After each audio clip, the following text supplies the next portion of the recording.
Well, this one's a bit zippy. Here we go.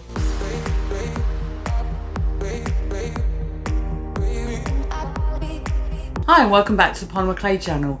So, have you ever wondered what a book would look like dressed up as if it was wearing clothes? Now you might think that's really weird, but I'm going to show you how to make something that looks like fabric with a zip and some really cool techniques on a notebook. So without further ado, here we go.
Thanks for watching the tutorial. So I'm going to show you what it looks like now. So here we go.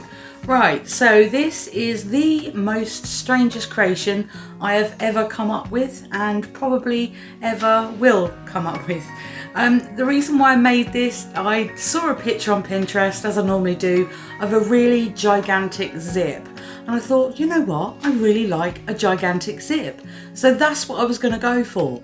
And then all of a sudden I thought, well, if it's got a zip, then a zip's got to be with a jacket or something. And then I thought, okay. So with the jacket, I thought, well, it's got to have a t-shirt underneath. So my brain went, and then I decided that I was going to put it on a book. And this is what I come up with. So I think the initial design is really cool because it came in layers and I built the design up basically from the bottom to the top like I normally do. So the white part, as you know, is only a small square, and the reason I've done it like that is because I didn't need the whole thing covered, it didn't need it, so I just kind of did that bit, and I really like that because that was the first time I did screen printing with the black on the white. It did smudge the first time, so I did it again, and that is what I come out with, which I really liked. So the zip is amazing, and the zip is really easy to make. You just got to think about how the zip looks, what it connects to, and just pull the pictures apart until you think, actually that bit goes there, that bit goes there. So I'm going to zoom in for you a little bit. I'm not going to do it too much because the last time I did that the video went fuzzy, sorry.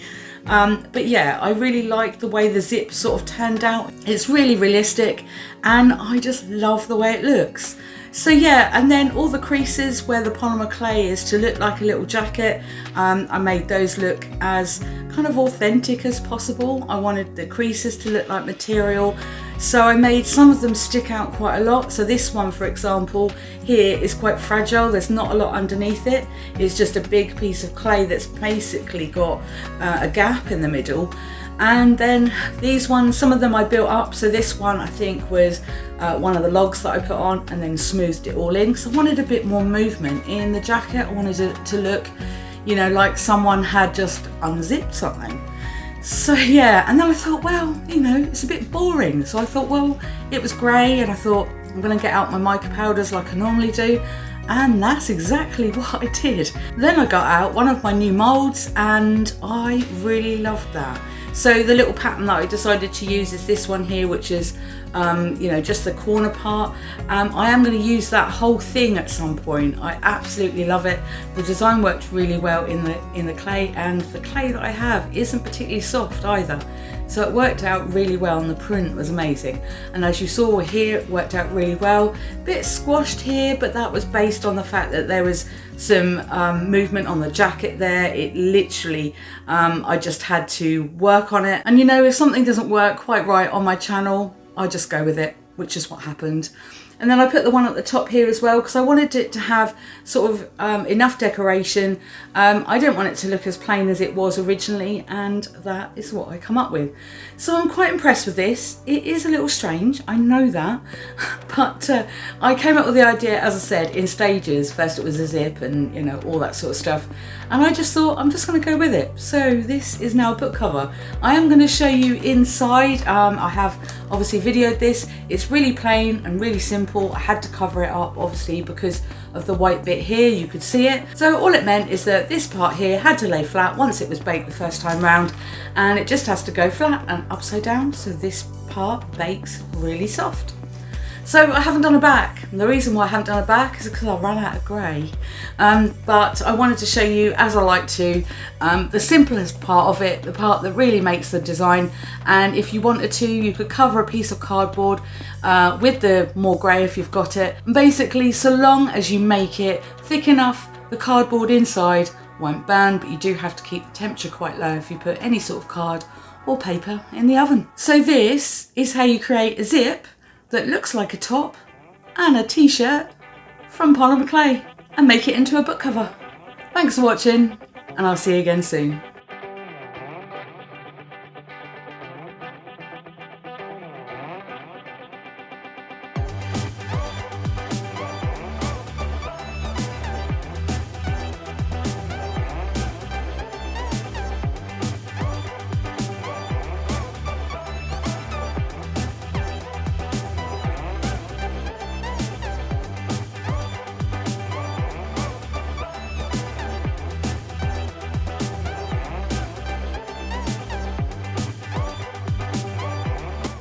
thanks for watching the tutorial. Good start. So welcome. This is a weird one. Stay with me on the design and let me know in the comments what you think. You may notice we're losing daylight day by day. It isn't as late as it actually looks out there, so you might see this twinkling thing a bit more often. Let me know what you think of the twinkling thing. Like it. Here we go. Oh dear. Here we go. And all I meant, flat in the oven so that this bit, oh dear, so that, dear me, crap, and all those stuff that all the stuff that YouTubers ask you to do, you know, like subscribe and like and comment and all that. Please do that, that'd be cool. Thanks very much, bye.